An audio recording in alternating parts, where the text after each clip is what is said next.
Hello and welcome to the very first Evan Era podcast. I'm joined today with my special guest host, Tom Mabe. Hey, how are you? I want to start off by welcoming all of you to the show. Thanks for tuning in. Thank you for subscribing to the channel. I want to first kind of explain the format of the show. Since it's kind of the first episode, it's kind of just going to be a conversation. It's either going to be me ranting about stuff for an hour or so, or it's going to be an interesting conversation. Between maybe I'll just sit here and do nothing. I'll just watch you. Talk about stuff. Or it's going to be an episode like this where I have a guest on and we're going to have a fun conversation for an hour or so just about different topics. And just want to say at the start of the show, this is not necessarily a show for kids. We're going to be using adult language. We're going to talk about adult topics. Fart knocker. It's not like the family-friendly how-to magic style content that you know me for on Evan Era TV. So that being said, welcome to the show. I am joined today by Tom Mabe. You know him from the Netflix movie Natural Born Pranksters. You know him from... Can I stop you real quick? Yeah. Because every time you do this, you're going to be cussing me if I didn't say anything. Oh, really? Okay. Yeah. Good to know. This is an experienced podcaster right here talking. We have a microphone on the table. I got braces. Wow, you did get braces. Lost my retainer. Jeez. They start moving. He said, you're too far gone to get fit up for another retainer. This was after the movie. So let me finish your accolades. CMT's Mabe In America, hit show. Over 1 billion views on social media. What else do I got here? Let's see. Revenge of the Telemarketers is the big one. Yes, that is something you are extremely known for. Please welcome Tom Mabe. Hey, how are you? Also, you have a podcast, Tom Mabe Live? Is that what you're calling it? Or is it... No, I don't have anything yet. I do a broadcast called Sober Talk. Right, okay. For all the other drunks out there who want to quit drinking. So check out Tom Mabe's podcast. Link will be in the description of this podcast. Thank you. All right, so I've got you here. I wanted to obviously talk to you about pranks, how you kind of got into it, because that's how we kind of met, was through YouTube in early 2015, I think. Maybe, was it that? Is when we met? Was it I thought it was before that. Or maybe 2014? Maybe 2000. I think of 14. 2014. And you have an office in Louisville, Kentucky, which is where I'm from. Yep. Where we're shooting this podcast. And I sent you a cold email. Didn't know you. I just figured out that you lived here. Right. And I sent you an email, and I was like, hey, I would love to work with you. I told you I edited the videos, stuff like that. And at the time, I had about 300 subscribers on a vlog channel on YouTube. It's actually Evan Era TV. Yeah. What it is today was just a vlog channel. And I was just doing these pointless vlogs just about whatever I was doing that day. And I came and met with you in your office. You showed up. That's why I tell everybody, just call, just show up. Most people are even afraid to call anybody. Yeah. And you opened my eyes to that it was possible to, like, make a really good living just doing social media. I remember when you first started. You started as a just intern, no money at all. Yeah. Then you started doing some camera work, and then you knew Final Cut, which that was just like gold for us. We're like, this kid knows Final Cut, and now you got a house nicer than mine. So there you go. So how did you get into the prank game, and specifically? To start out, I broke into it doing gay porn. And I don't. That's an interesting transition. No, I had a recording studio in my house, and I used to be like a creative guy at an ad agency, advertising agency, and I got married, and like 3 months after I got married, I can't take this job anymore. I can't work for anybody. I got to be my own boss. I can't do it. I'm gonna have a heart attack. You were working for the ad agency? Yeah, and I just could not deal with it. The office politics and. What stuff that normal people's okay with, I was not okay with. So I said, I'm but a little studio. We had a 2-bedroom house. One of the bedrooms, no one's in. So I said, I'll make this my studio. I made the closet my vocal booth. And every time the phone rang, I would jump up when there's a client wanting a jingle, or someone wants to do a songwriter demo or something. And but 9 out of 10 times it was a telemarketer. I started recording these telemarketers. Fast forward a couple months later, it's going viral. This is for the internet. People are passing cassettes along, making dubs of it, and bootlegging. I had my first viral piece of content off of a $37 answer machine. I get a call, and I was going back and forth to Nashville writing songs. I'm a singer-songwriter, and I get a call from Virgin Records and say, "Hey, Scott Hendricks wants to meet with you." Now, Scott is like Nashville royalty. Blake Shelton, Brooks and Dunn, Faith Hill, you know, anyone big he has something to do with. So for 2 weeks I was going down there. I thought Scott was meeting with me because he saw me perform at the Bluebird Cafe. I'm thinking he must have liked my songs or something. Maybe he has a publishing company, Big Tractor. Maybe I was going to be a writer in his stable, to write songs. I'm sitting there, he said, "We really love your stuff, man." I'm like, "Oh, that's great." The morning I drove down to Nashville. He said, "What made you think to record the telemarketers?" I said, "What?" He said, "Well, the telemarketer, what made you..."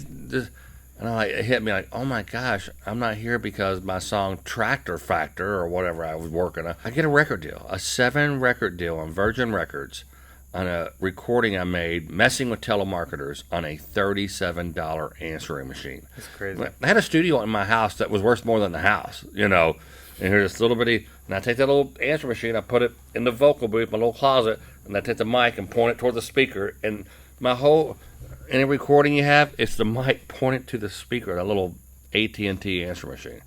And after that, I was out doing Donnie Marie in Los Angeles when Donnie Marie was still around, and I did morning radio at KFI, Bill Handel, and an agent. I didn't even know what an agent was. I thought State Farm. It was an agent called my manager, which is just one of my good buddies. Yeah.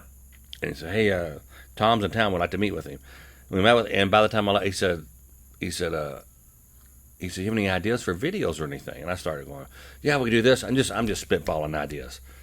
I didn't have anything really ready. I met with him. He said, "Come back in 2 weeks." Come back, and at this time I had a whole Mabe In America. I think we called it Mabe In USA at the time, and got a TV show on FX. Jimbo and I were out there shooting promos for the show. I woke up one morning. I called home to an ad agency that I was freelancing for, doing some music. I said, "Hey, Joyce, what's up?" She goes, "What are you doing, Tom?" I said, "Did you get that FedEx?" I said, that tape or the jingle for whatever, Taffel Motors. She said, "Tom, where are you at?" So I'm in Los Angeles. I'm just waking up. And at this time, it's already, noon in Louisville probably. I called 9 in the morning. She said, "Turn on the TV." And I go, "What's going on?" I turned it on just to see the second plane hit the Twin Towers. Oh, wow. We got stranded out in Los Angeles. Everything, the whole dynamic of Hollywood had changed. Coincidentally, every prank that we had shot thus far has, Toxic Lake. There was anthrax, getting drunk at the airport dressed like a pilot. There's a whole pilot in the whole airport. Yeah. Every single thing. This was in the process of shooting Mabe In America for CMT. This was Mabe In USA for FX. I don't even know if you knew about that. That was a TV pilot that we were wrapping up, and we got stuck in Los Angeles. So that went away. Kevin Riley, who's the president of FX, who used to be the president of NBC, he called me and said, "Look, I'm going to give all the rights to the show back to you. The landscape is changing out here, but I think you got a good show." So he gave me the rights. So we went to CMT, and we liked Mabe In America better. So we called it Mabe In America. And that was like 4 or 5 years later after the FX thing. Wow. So, yeah, I play the whole Hollywood thing. I tell everybody that they call it show business, entertainment business. There's 2 words there. You can't forget that second word, otherwise you're going to screw yourself. Yeah. Now, I want to quit college or quit school and be a singer-songwriter. Well, you're going to get screwed. Yeah. You got to have some kind of knowledge other than chord progressions and stuff. You got to have some kind of business, something, or really, because you will get. And I did. I've lost a lot of money not knowing what I was doing early on. Yeah. Yeah. Speaking of the telemarketer prank calls, tell me about the hotel incident. So the hotel is, and there's a big Virgin was like, "Hey, it's time for your next CD," and I'm like, At this time, I had already started making money. I didn't care about doing anything else. They said that I didn't know what to do. I didn't have another, I needed something different. I felt like I was just doing the same stuff over and over. I found out about this telemarketing convention going on in Washington, D.C. I drive up from Louisville in my minivan, me and Jimbo, checked into the same hotel these telemarketers were staying. We found out what floors they're on, what rooms they're in, and starting at 3 o'clock in the morning, we start calling them, trying to sell them stuff. Things they could use like sleeping pills or whatever. And we end up calling We ended up calling the CD "A Wake Up Call for Telemarketers." Oh, that's cool. At the time, New York Times and People magazine had covered all the other CDs, raved about how great they were. And New York Times, this guy named, never forget, Neil Strauss, big writer. He's the one who wrote the book for that whole Motley Crue movie that's on right now. The great movie, Motley Crue kind of a thing. Yeah. He also wrote The Game. Did he? Yeah, a book about pickup artists. Fascinating. Oh, really? Yeah. So Neil and I were fast. He came to Nashville. He said, "Hey, Mabe, you're gonna be in Nashville. I'm going down there for a fanfare," and I went down there. And he actually wrote another book that wasn't very flattering of me. Really? Yeah. And I think at the time books were kind of going out, and it didn't get any. It didn't get any steam. It's talking about how artists and how we are insecure people and what we'll go through, the length that we'll go just to be famous or something. Like, I'm just trying to make a living, dude. But anyway, so Neil covered. He said, Mabe's first CD Grammy worthy, second CD Grammy worthy. He said this whatever CD was. This is just bad. He's calling these people, waking them up in the morning, trying 3 o'clock in the morning, trying to sell them stuff. Oh yeah, tell that to my daughter with colic, who I finally get to sleep, at noon on 1 o'clock in the afternoon or something. Telemarketer calls, and at the time Americans losing like $44 billion a year to fraudulent telemarketers. I had all this spiel down. It was serious, people being victimized. I told my mom, they're not sneaking in through the window or the back door. Yeah. They're coming through the telephone line. Yeah. Well, Tommy, the little girl sounded so nice. My mom got bilked out of thousands of dollars on some kind of con. So my parents did too. Wow, yeah. Well, how about that? So it's that was the deal with Wake Up Call for Telemarketers. At the time, Linda Tripp had there's a whole thing where she was recording the calls of Monica Lewinsky. If you're old enough, you'll remember the story with Bill Clinton. Uh-huh. I barely remember. Do you really? Well, anyway, she got in trouble because she was in. If it's like in the state of Kentucky, the law is, as long as one party knows the call is being recorded, it's legal. Right. In D.C. at the time, it wasn't the case. So were you legally allowed to? No, I totally just forged names, and I needed that advance. I wanted that money. That's awesome. So yeah, I didn't. There's a statute of limitations, though, right? Something like that. I think it would have happened by now. I forget when that was released, but so you mentioned going like viral before YouTube and everything. How, walk me through how exactly that happened. You said it was getting shared, people making cassette tapes, bootlegs. They were really, they were just making like it being played on radio shows. No, just like me handing it out to all my musician friends. Really? They would get it. They would play it for somebody. Hey, make me a dub of that, and it just I think you could email a file at the time. This was in 1997. My first CD came out, and everyone had heard about it. Everyone heard, and people would recognize me in public talking. They didn't know what I looked like, but they said, "Are you Tom Mabe by chance?" I go, "Yeah." And they recognized my voice. So I was getting famous, all these years trying to be this world-class musician, singer, songwriter. Yeah, so tell me about that, because I wrote down some talking points I wanted to ask you, but that's one of my talking points. You're a musician before any of this. Yeah, a good musician, like studio musician and a composer. I still got a few clients. I was listening to our local radio station, WHAS, 840 HAS or whatever WHAS. Yeah. And I heard like 4 jingles back to back that I had written. Really? Cunningham, overhead door. And then call the plumber whose name is his number one. Tom Drexler. All these jingles that I had I had wrote and and produced. But that was my living for a long time, and got kind of good at. Start making the big money when I got like a network show where I did the music for a network. In Louisville we got a guy. What's his name? Jonathan Wolf. Johnny Wolf. He wrote the theme song for Seinfeld. Really? Yeah, and he did like Hill Street Blues and this and that. Oh, Jonathan Wolf and it's funny. George Wallace had called him, and this is leading somewhere. He said, "Hey man, we know you." He said, my buddy's got this TV pilot. Can you do the music for it?" He said, "No man, I'm out of that game. I'm retiring." I think at the time he was like 38 years old, going to retire, and because he's making huge ASCAP money, and so he whipped something out like 30 minutes. The show ended up going, becoming a huge hit, and he said, "Yeah, I owe George Wallace an island." When you got a show like Seinfeld, you did the music on it, your quarterly checks are millions. Oh, yeah. Yeah, from ASCAP. I had a little show on MTV called Friend or Foe, And then I went to the Game Show Network with Kennedy. She used to be a VJ, and she hosted it. And I was very sad when that show went off the air because every 3 months I would get a pretty, several $1,000s of check. Really? Yeah, I was sad when that. Just for doing the music for Yeah. No kidding. Yeah, if you listen to Take the Money, that was my voice, and I did, wrote all of it and produced it. Huh. So yeah, it's the music career was good, but I love reinventing myself. I love doing new things and going from that to the pranks, and it's a new journey. Then the prank call, and then the prank videos. And I remember people say, "You need to be on YouTube." I don't want to be on YouTube. I want to be on money. But now I've made a lot more money on YouTube and Facebook than I have any movie, any TV show, any record deal. It's interesting how it evolves that way. I'm just waiting for. I'm already. I've always told you, don't live or die by one revenue stream. Have 6 or 7 revenue streams coming in at once, because this one here may not be performing well, but this one is. But when this one goes away, this one picks up, and you always. We've recently with the algorithm changing. Yeah, absolutely. You never know what's going to be. Sometimes you're lucky and everything's firing on all 8 cylinders, and you're making money, real money. Like, oh my gosh, So it's all good, but I just. With a daughter going to go to medical school, I'm like, what's the next? I need another big revenue stream just in case the rug is pulled out from underneath me in this social media stuff. On that same topic of music, tell me about the song "The Whisper" by Tom Mabe. Oh golly, The Whisper! Where did you hear that at? That's a jingle I did for Tumbleweed. I did some research. Yeah. The Whisper. That's a jingle I did a jingle for Tumbleweed restaurants.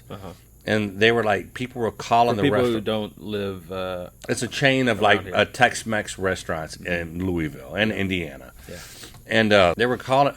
I got more fan emails from that song than I did from I got a lot. I don't say I got more, but it was like, I'm getting more. At one point, I was getting more fan mail from that, and people were wanting to buy it. They wanting to buy it. And so I talked to Tumbleweed and the ad agency, and I said, hey.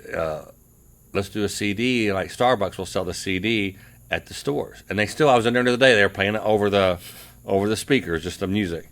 And so I did this, I spent like $10,000 producing, went to Nashville, got all these great players on it and everything. Really? It's an acoustic, like Sedona. It's like the group was called, the main CD is called Sedona. It's very desert-ish. And they said, no, we're a restaurant, we're not record industry. And they didn't sell it. I'm like, I'm sitting on this CD that I'm, spent thousands of dollars on. They won't sell it at the store. They said more people are asking. People every time someone comes in, they ask about that song, and so I ended up getting we shopped it for a traditional record deal. I ended up signing with like Wyndham Hill. It's like a new age instrumental. If you go to Target back in the day, they had these kiosks where you could play a sample of the music, and it would be one of the CDs on that. Oh, interesting. So, but now I don't even think people are selling CDs that much. I don't even know what's going on. Yeah, I think everything's streaming now. Yeah, I'll get a statement every once in a while. Initially, it was definitely doing well. The biggest novelty record I did was the Christmas Chicks and the Foul Harmonic Symphony. Really? Yeah. You'll love this idea. My buddy is a radio promoter. He books guests all over the world on morning radio. His name is Alan Rommelfinger. And Alan... that's why his job is a radio agent. He gives the radio something they need. He gives the artist something they need, airtime.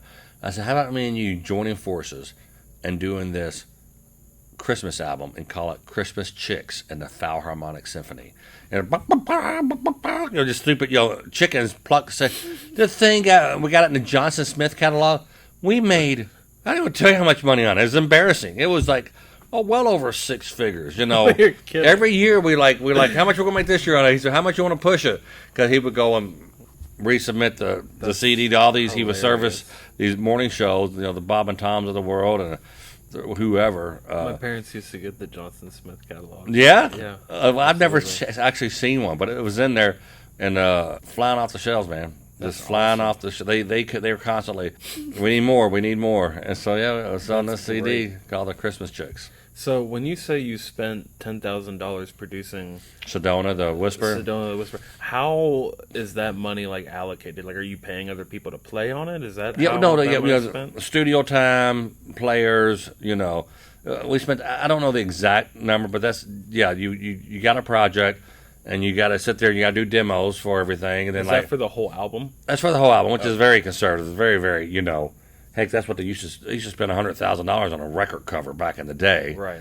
And now they're not spending anything. But I mean, for a speculative thing, hey, I want you for a demo artist. Let's do the CD and let's roll the dice on it and throw it in all the tumbleweed locations and see what kind of money we make. And I just believed in it so much that I made it great. I could have done it for $1,000 and did like 2 cuts, or make an LP and like sell it. Right. Yeah, sell for $5 a CD or something. But, Yeah. And we ended up getting, like I said, we found a home for it. It wasn't tumbleweed, unfortunately. I love tumbleweed. It was too much. I think they ended up selling the company, and they were going through some weirdness. Speaking of restaurants, what's your favorite place to eat in the city? Louisville has a lot of great restaurants. You mean like the chain that's from here is Texas Roadhouse? Yeah, I know you've done a lot of work with them. Yeah, I love Texas. I love the service that you get. Yeah, you just have great service. yeah. Cinnamon butter. Oh my gosh! Texas Roadhouse. Are they open today? Should we go there after this? Eric, go ahead and order some Texas Roadhouse right now. And order that up. I want to go there. I guess you can't really sit there. I guess every table's. But that was actually the first place Ava and I went. Like once the lockdown lifted, was we went to Texas Roadhouse. I love Texas Roadhouse, and I love tumbleweed as well. Tumbleweed, Texas Roadhouse, Ramsey's down in Bardstown Road. I like that. Ramsey's is great. All of those restaurants are encouraged to sponsor this podcast. Yes, they should. Brought to you by Ramsey's in Bardstown Road. I like good old pub grub too. I like that over by my office. That place called Pastimes, a fish. Oh yeah, Pastimes Fish is amazing. Yeah. So that's really. I don't even like fish that much, but that place is fantastic. Yeah, and they don't take credit cards. They only take cash. Really, I didn't realize that. Because I always paid. You never knew. When we so went there. you've been all over the country doing stand-up comedy. So you started in music. You had the telemarketing calls blow up, and then you transitioned doing pranks, video, and stuff like that. And that I tell you what, I got in stand-up. I was getting the labels getting upset with me because I wasn't touring. So I'm touring doing morning shows. So no, but you're not doing clubs at night. So I went out and. Like, did they expect you to develop like a stand-up act, like based on I got dropped. CDs? I got dropped. Not based on a CD, just I came with this whole thing, comic with a cause, and I was going to perform, and I got dropped from the label, on a different label I was with. So that was a launch of my own record label, and I made more money off that one record because we had a tractor, I knew how to do radio because I made friends with Alan Rommelfinger. I knew how to do radio promotion. I knew how to manufacture a CD, and these are cheap CD to make. It just the printing was up. So we had, this is a very fascinating story. We had like a little semi tractor, just the trailer part, in our driveway filled with boxes and CDs. Got a merchant account, which is like. It would have been easier to go to the moon and back to get this. So it's like a POS system? Yeah, like where you punch it in there, and we would get the order, we would punch it in. No, I wake her up like 3 o'clock in the morning and go, I just put $12,000 in the bank. Can you come and do? I mean, we were going through like 3 ink cartridges a day printing out orders. And we always knew when we go do a big, so we just rocked it out, and we just made a ton of money, like buy an apartment complex type money. It was like where. How were the sales like coming in? Or were they through the internet? TomMabe.com. Okay, through the internet. Yeah, through the internet. Like early internet. I would go to the radio. And this particular CD is probably 2005, 2006. It was after Wake Up Call for Telemarketers. A CD called Mabe In America. The one with the famous call, the murder scene call, the crime scene. It's like my sweet. And that was on my CD that I owned. And really. And we couldn't work. So wow. So you owned 100% of 100%. 100% of the proceeds went to me. Of course, Jimbo's my writing partner, so he got a cut. Right. He got his 3%, and I'm teasing. And but it was crazy money. It was like what people call it. They say "fu" money. It was like oh my gosh. That's the most amazing thing in the world. So we did another CD, and that next CD is like called King of the Ring. We tried again. Right when we tried it again, the King of the Ring. Yeah. And that CD. It's a great title, by the way. Thanks. I think Jimbo came up with that. Did he? Yeah, King of the Ring, like the phone ring. Yeah, and great. And Napster happened. iTunes happened. Wow. And here I have this. Now I still have a garage full of padded envelopes, and I've been just throwing them away or donating them every once in a while. Find a neighbor. Hey, you need padded envelopes? Because they're not cheap. The envelopes I bought them in bulk, so they were from Quill or somebody.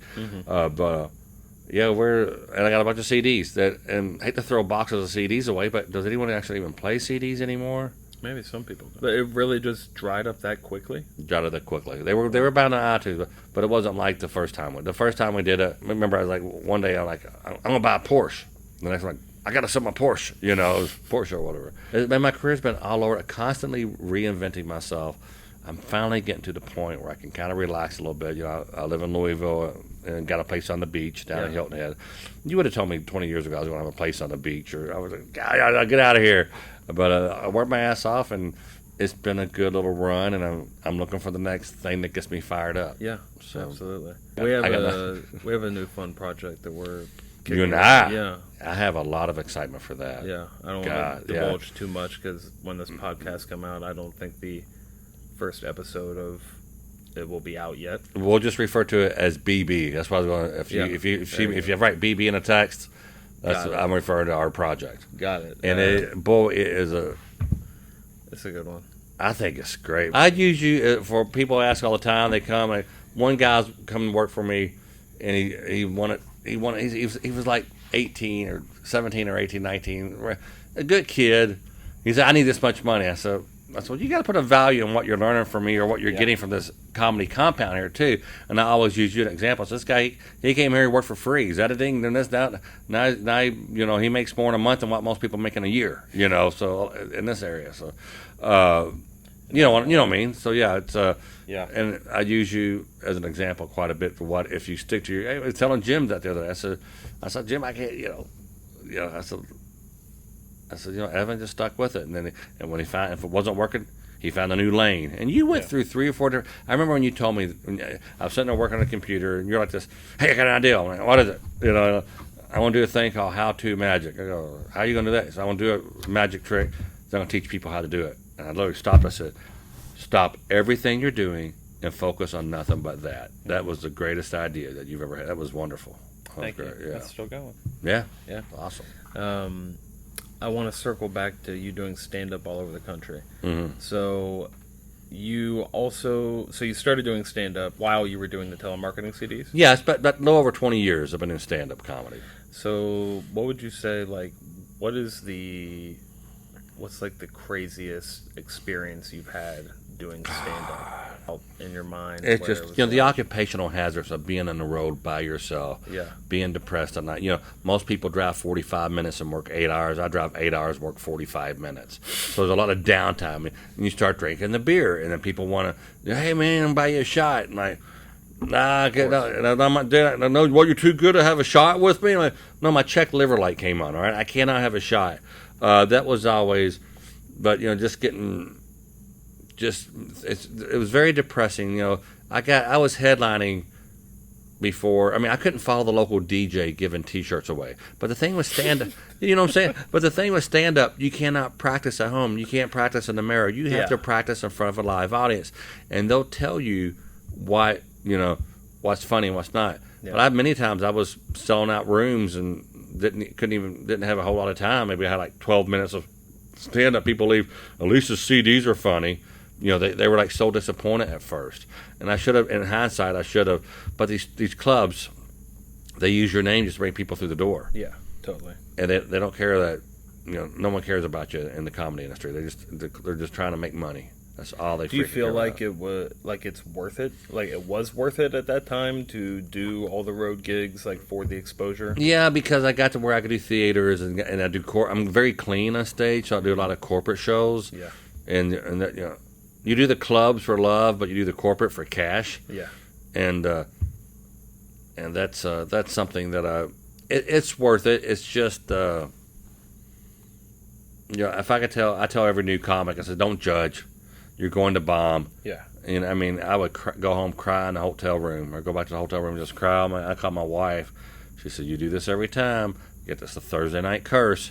Because a new comedy club is like the first pancake. You burn it. You're trying to find the temperature of the skillet. Right. The second night, you kind of, okay, this was too hot. Yes, I'm throwing it back a little bit. But yeah, it's an interesting analogy. Yeah, but I burned a lot of bridges early on because I already sold 1 million CDs and I was somewhat popular, but I wasn't a good stand-up. So I didn't know had a lot of people pulling me in different directions, taking advantage of certain things, and but the stand up is it's a good skill to have. But right now, I went out, a buddy of mine, Donnie Baker, was in town. He said, "Hey, why don't you come out and do a guest set?" And so I went and do a guest set, and he sold it out to capacity, which is only 100 people. He usually could sell out 500 people. Was this a comedy caravan? Yeah, the comedy caravan, and it was interesting because the tables were 6 feet apart, and you couldn't get momentum. You just started, you started just getting to the point to where there's no wave laughter to ride. Yeah, laughter wave. There's usually a wave that you go, I'm just get them going, and they're There's dying. Too few people in the room. Well, they were too far apart. Yeah, comedy is a very generally clustered up. Yeah, they're clustered up, and it's energy. Empty chairs can't laugh, and when there's when half the chairs are gone. Yeah.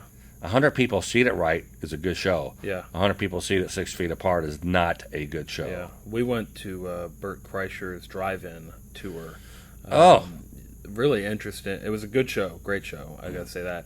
But I imagine it must have been really weird to be on stage performing to a spread out audience of cars. Yeah, they beep their horns when there's something funny, or they flash a light. They didn't beep their horns or anything because they were asking people not to. I think because it would have gotten disruptive. Yeah, that's right. But people are sitting outside their cars, but just so spaced apart and so far away from you. I feel like it doesn't work. First of all, outdoor shows never work. I've never had. I think I did. Daryl Worley. I think I did a show with him in some town way up in Ohio. I think that was pretty. But they're walking by. They're walking. But the by the time the laughter gets to you, you're two jokes. You're already 2 jokes done, passing down the road there. I hate outside. I've turned away so many gigs, and now the COVID, people are asking, "Hey, can you do a virtual comedy?" And if I was hurting for money, yes, but it's not going to work. It's like the worst experience you've ever had doing comedy. The worst experience was at the Amway Stadium in Michigan. Really? Guy got up, the lieutenant governor, and this is for Farm Bureau of Michigan, or Michigan? Maybe I think it might have been their national thing. Big pay. I mean, big pay. And when I went in that day, they said, "Hey, we want you to do a video," and I go, "That's another price." And she said, "They're paying you a whole lot. This is the agent. Why don't you do it? Get some spin-off gigs?" So I was concentrating all day on this video, and I didn't get a chance to get with the guy who's introducing me to go over what he's going to say. You also had a stand-up set to do that night. Yeah, for the same. So I did this video that they played during the guy did my whole act introducing me. One time he went to a telemarketing convention and did this. One time he built a snowman. Now, dude just effing did my whole freaking show, and they were pissed at me. No one would look at me. My show was so bad. I never bid it so bad in my life. Wow. And the agent's like, he said, "Well, you might need to give them their money back." I'm like, "No, F you. You need to pay me twice. You get here, you pay me for the video. You didn't, Right. And I asked him, I said, "Are you special? Are you kind of weird in the head? Well, how could you even ask me?" I was so pissed. That was by far the worst experience. Well, except for my first TV special. I blink a lot. I got Tourette's, and if I take certain medication, it deviates. It goes away. Yeah, alleviates the ticking or whatever the word I'm trying to say. And I don't really worry about it unless I'm doing something on TV or something. Right. And the guy said, "Do not." He said, "Take this, lead up to your special." And I was going out doing these chop sets, these sets where you go to clubs just to get, before you do a special, you go do you get situated, And I did this. I was in Peoria, Illinois, at the Jukebox with Dan Conlon, great comedy club, one of the few that comedy clubs I'll do nowadays. But I forgot the doctor said, "Do not drink on this medication." I started drinking. And the guy said, and Dan said, "I knew something's wrong when you're playing your guitar and you're like 2 frets away from the fret you're supposed to be on." And he said, "You start yelling, 'Tom Mabe!' After every joke, I lose my place. I go, 'Tom Mabe!' And I tell that story, and now there's certain people that I call, they see me in the caller day, they'll just answer on the caller ID, they'll just answer the call, 'Tom Mabe!' And it's so funny. That was a drug-induced, alcohol-induced drug, being the medicine I was taking for Tourette's, and not to be taken with alcohol. Right. And I was taking alcohol.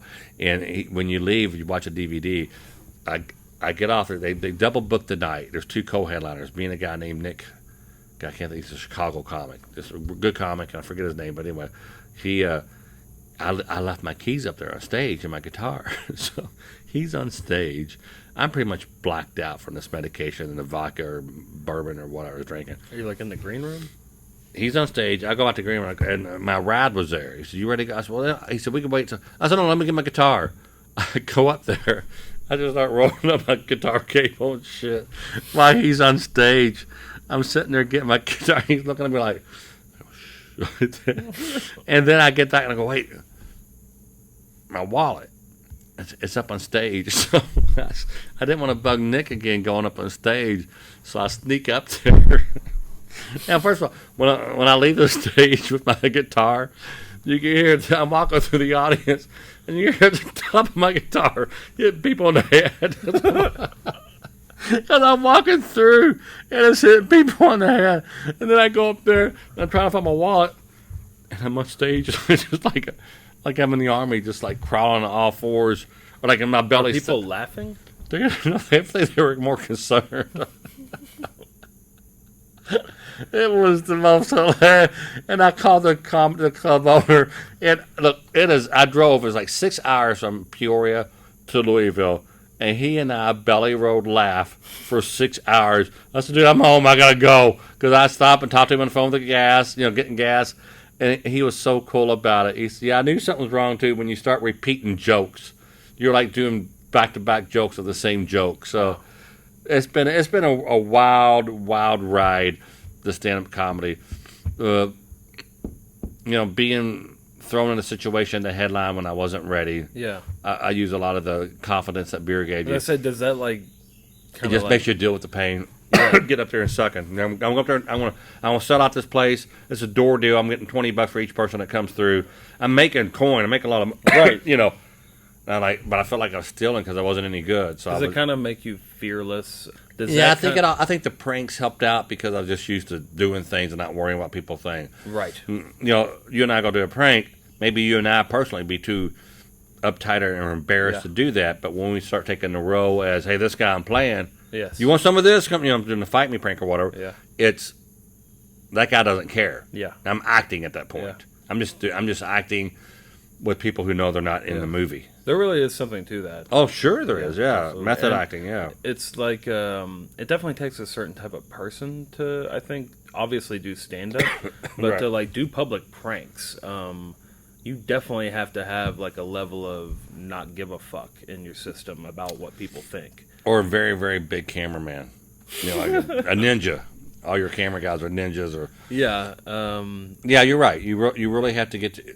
You have to get to the point. Like I did a handful of pranks to get my TV show, but they had us done like 6 pranks a day. Yeah. And I was nervous. Like, oh no, I'm not ready for this. I'm nervous, and finally after 2 days, I'm like, let's just go do it. Yeah. Because I was in shape. I was back to back. Right. Doing it. So, you traveling much? Have you flown since you're not I wanted to ask you about that. I'm glad you brought that up. We were see what I did there. We were talking before we started the podcast, and I said I wanted to save this for the podcast. So, I have not traveled. Like I haven't done any airplane travel. Mm-hmm. The last time I flew was mid-February, which was right before all of the COVID broke out. Ava and I went to the Virgin Islands. Mm-hmm. And then, like early March is when the whole pandemic thing started. And you have since flown. You've flown down the Hilton Head. Yeah, I fly right onto the island.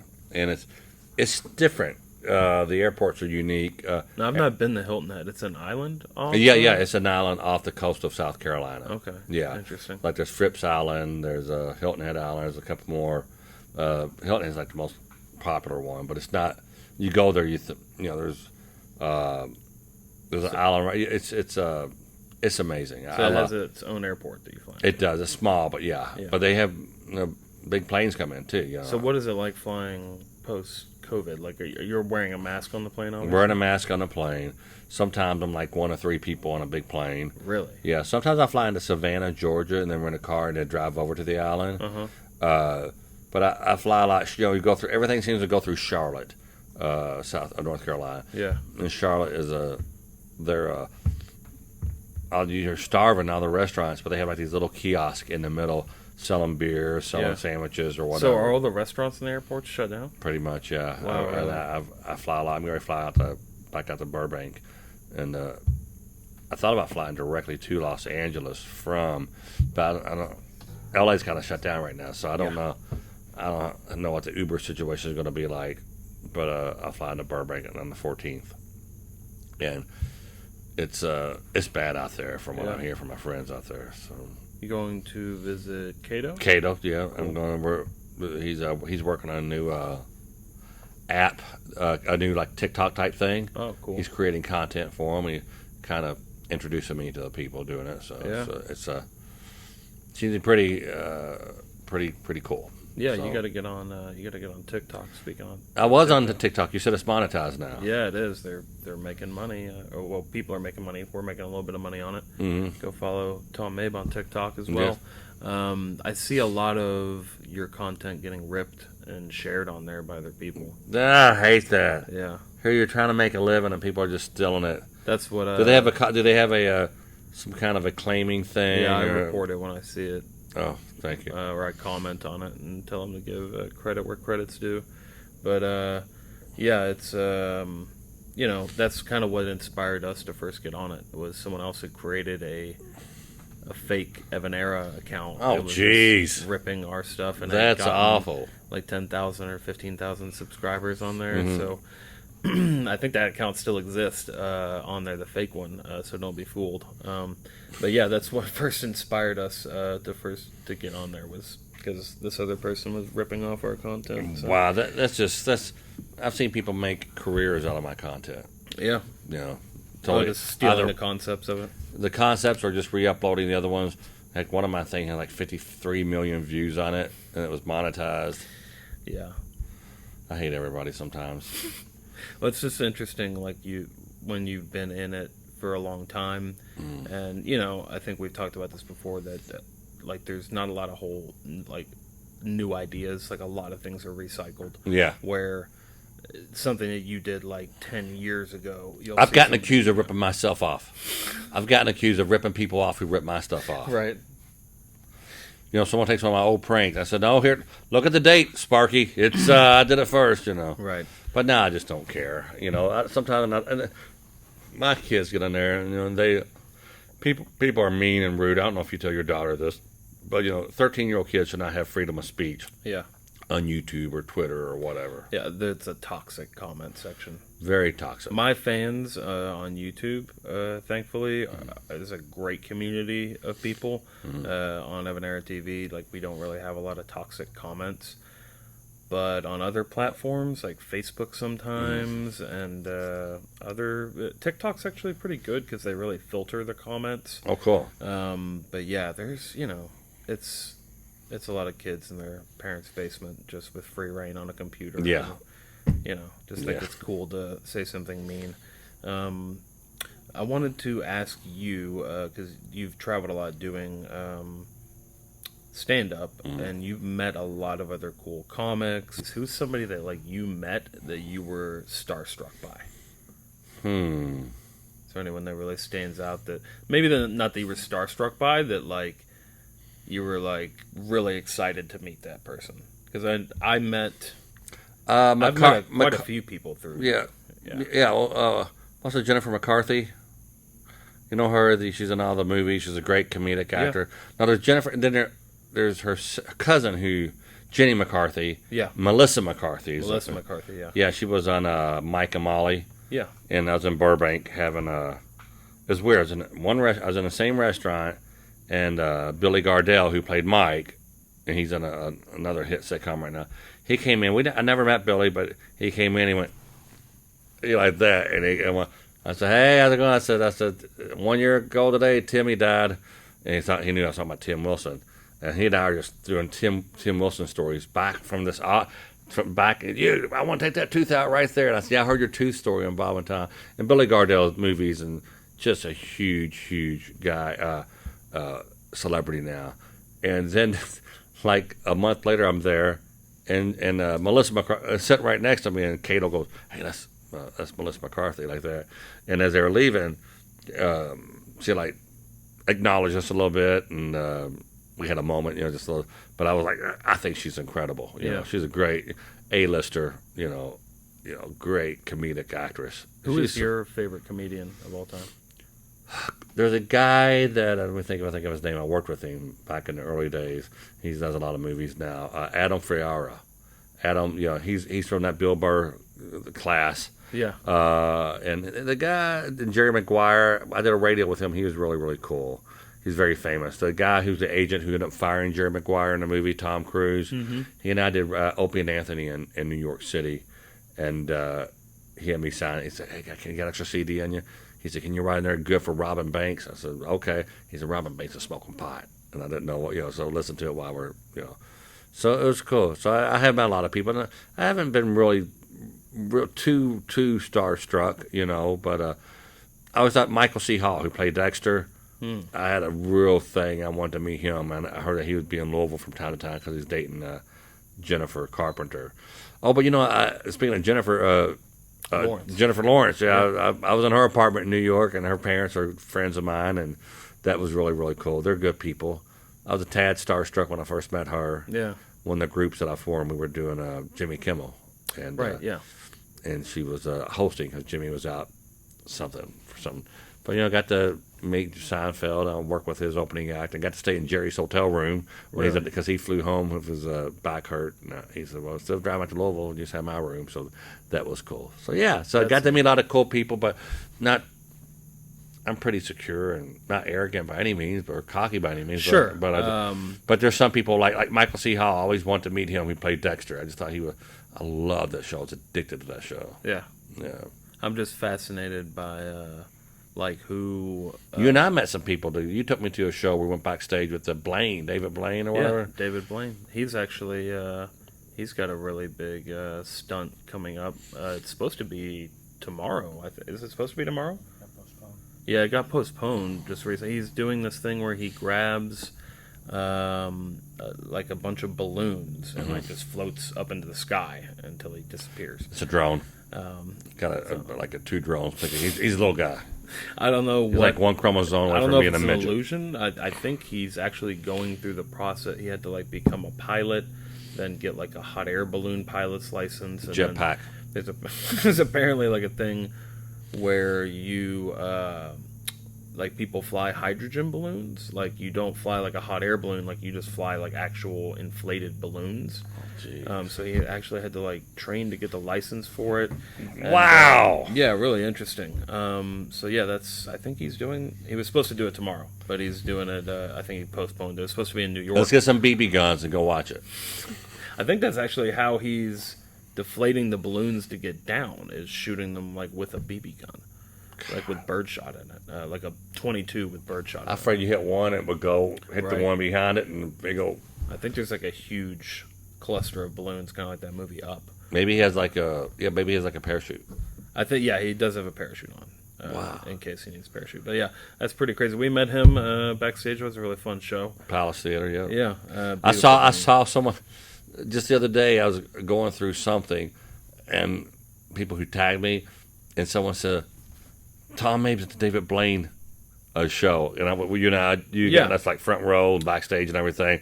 And there's a picture of you and I just walking. This kid took a picture of me and you, and he posted it on Twitter. Really? And tagged me in it. I don't think he knew who you were because you weren't that famous at the time. Facts. Yeah. Facts. 100%. Yeah. Real talk. No, that's interesting you say that because it might not have been that show. I think it was the one that Eric and I went to, because I saw 2 of David's live shows. The one that Eric and I went to, I had talked to David before the show because we did the same meet and greet thing. Yeah.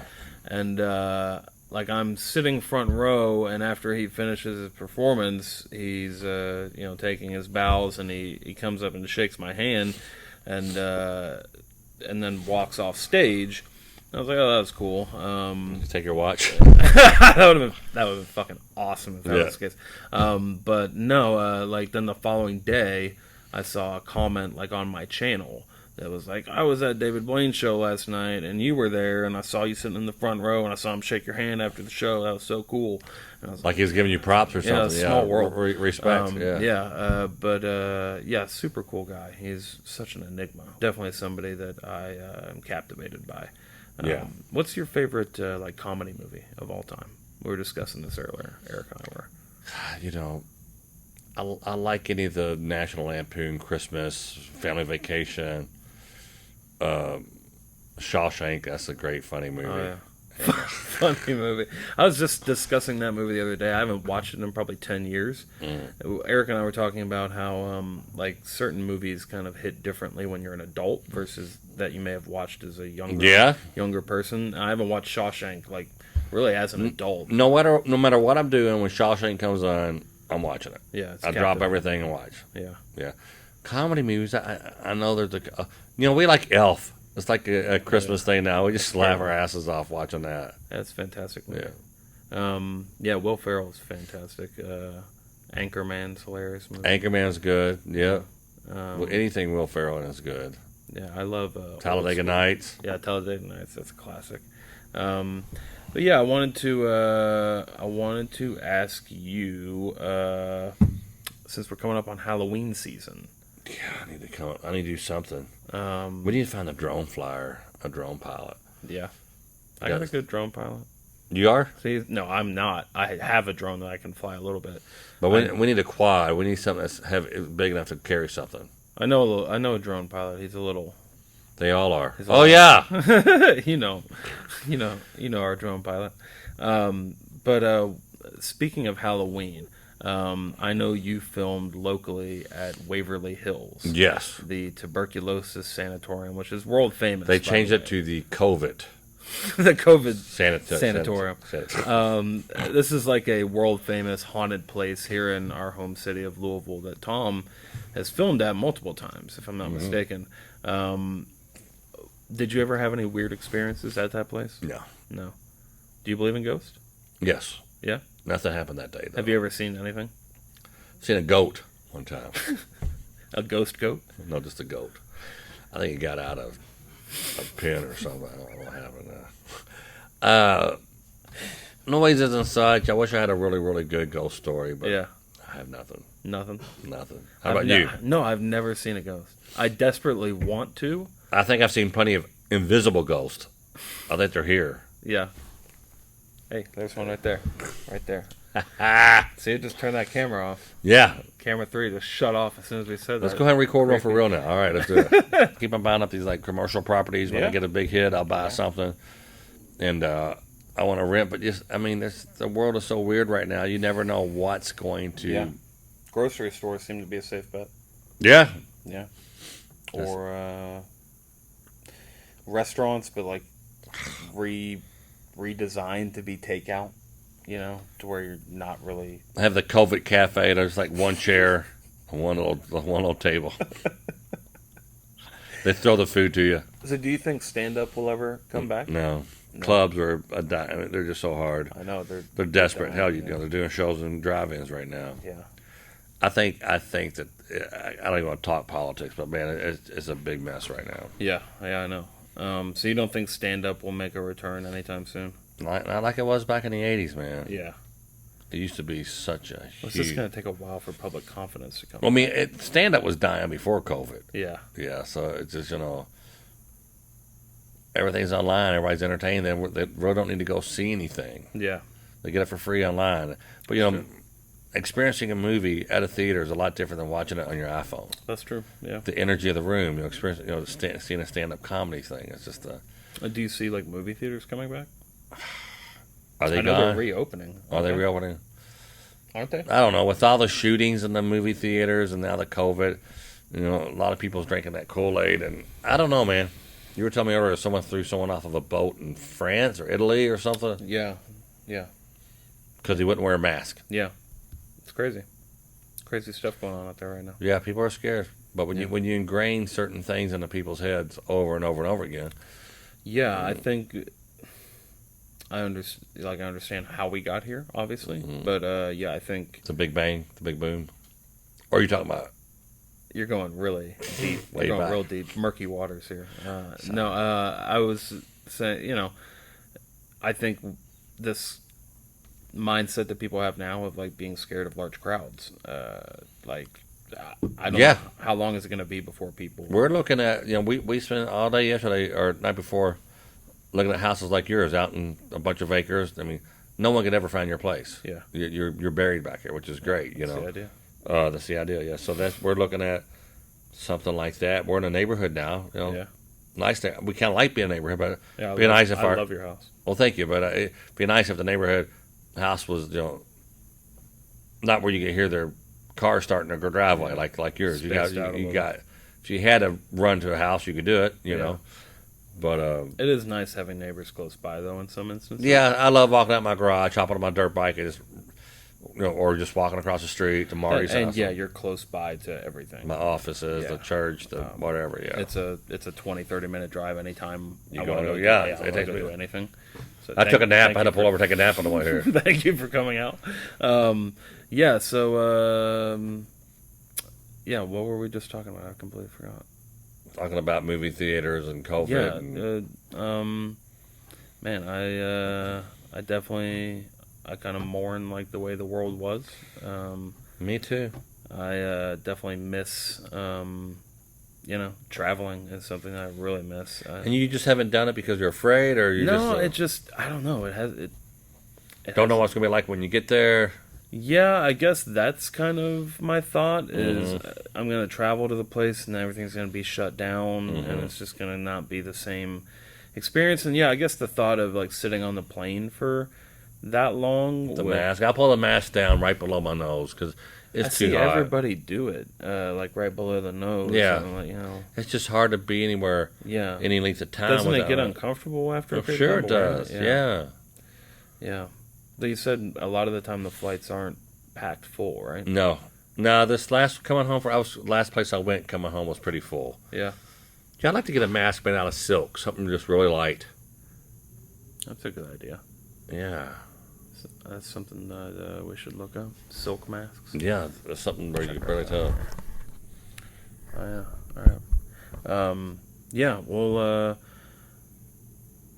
I also wanted to ask you about Facebook and kind of like what is your strategy with Facebook, because our Facebook, it's like it's totally up and down. One month we'll do 50 million views and another month we'll do 2 million. Yeah, it's arbitrarily you'll get banned or something. You get strikes on your yeah. It's really tough. I try to do something. I go live a lot. I've been told by Facebook themselves I need to do stories. Yeah. The video I shot you earlier, constantly trying to think of something that will go viral. Right. And the one video I did, I thought it should have. Adley did the same video. We do these public domain videos, pranks that we all kind of share, grab from the pot. Her version of it got like 40 million views, and I'm at 500,000 views. Yeah. You just don't know. Well, she's prettier than I am, and she has a nice network she has a nice share group. Right. Yeah. I guess that factors into it. It does. It does. I just keep on trying to just, I'm in talks with a company that want me to sign with them. They're like a Defy or something like that. And Multi-channel network. yeah, they're like a multi-channel network, but I'm just afraid. Defy went under, and I went 6 months and no pay. Yeah. Even though it was pass-through income for them. Man, that is a topic to talk about. So I think I was the last person to get a paycheck from Defy Media. I think I can talk about this now. Yeah, you can. Like it's defunct at this point, and I can't get sued at this point. I kept my mouth shut like through the entire thing. So we did a deal for House with a Clock in Its Walls. For Universal. And great movie with Jack Black. And Defy is the one who brought us the deal. I can't remember the guy's name. I don't want to name drop him specifically. Although I could, because he's really the one who I think went to bat and like actually got me paid. Yeah, I know who it is. Yeah. Jeff. Yes. Yeah, it was. Jeff Olson. Yeah, Jeff Olson. Yeah, you put me in contact with him, I think, initially. Yeah. And then, yeah, he pitched that to me. It was an awesome deal. It was like the most money I had ever been paid for a brand deal at that point. Yeah, I was ecstatic, and it was a super cool movie. Like, I would have done it for free type of thing. Yeah. Where you're just excited to be, like, even involved in the project. And so we spent probably close to $10,000. Now, probably more like 5 to 6, something like that. But we spent money on it. Like, we built that entire wall over there. That's still like part of that set. We bought like a TV and like mounted it in the wall. We definitely spent money on the video. Yeah. And because the paycheck that was coming at the end of it was supposed to be substantial. And you finally got paid from that? We finally got paid, but it was like months of just waiting, and this was like outside the contractual, like, contractually agreed time that, like, we were supposed to be paid, where it was like weeks past, and I was just like politely emailing going, hey, we haven't seen that come through yet, is there any update on your all's end? And we're getting like the runaround of like, yeah, we sent it over to the accounting department. Still haven't heard anything back yet. We'll let you know. And then it was like I finally got paid, but it was a good like month plus past when I was supposed to be paid. Yeah. And then it was like 2 to 3 days later that the news broke that they were shutting down. And it was just mind blowing. I got a call. What episode did you read? What's the big Variety magazine this morning? I go, oh, no, I don't have Variety. I don't get it. And I think it was Jay Carl, the Scary Snowman. He said Defy shut down. That's you telling me about. So I should probably clarify that you just made a crazy amount of money off of Facebook in a matter of like 2 or 3 months. Yeah, it was like crazy money. Found a place on the beach, kind of crazy money. Right. It was you telling me about that, and this kind of like. And still now you can say they didn't like do me any favors. They just like made sure that I wasn't making the right steps and everything. Yeah, put you on the right track and make sure you were getting the exposure you deserved. Right. Where it's like because you had told me that. At the time, my Facebook page had like 2,000 or 3,000 followers, and I then started putting a focus on Facebook because you were in the very early. There's like 10 of us, like me and Ellen DeGeneres, and there's Huffington Post and Smosh. There was just a few of us. A handful of people who were monetized on Facebook. Yeah. And so like I got the early word from you that it was going to monetize at some point. Yeah. And then in order to be considered for it, you needed to have a following already. So I started posting videos on Facebook simply with that in mind, and it totally worked. Like I didn't get into like the early beta that you got into, but I was in the beta test. It must be before beta. There's another word before beta. I guess alpha. It was the alpha testing. Alpha testing. It was something, but it was even before beta testing. Yeah, it was like the super early beta testing, to where once they started to roll it out for like more creators, I was in like that first round of people. And Defy got me signed up for Facebook, so I love Defy. I love Jeff Olson. I love our other guy there who's now with YouTube. I'm really close to it. I can't think of his name though.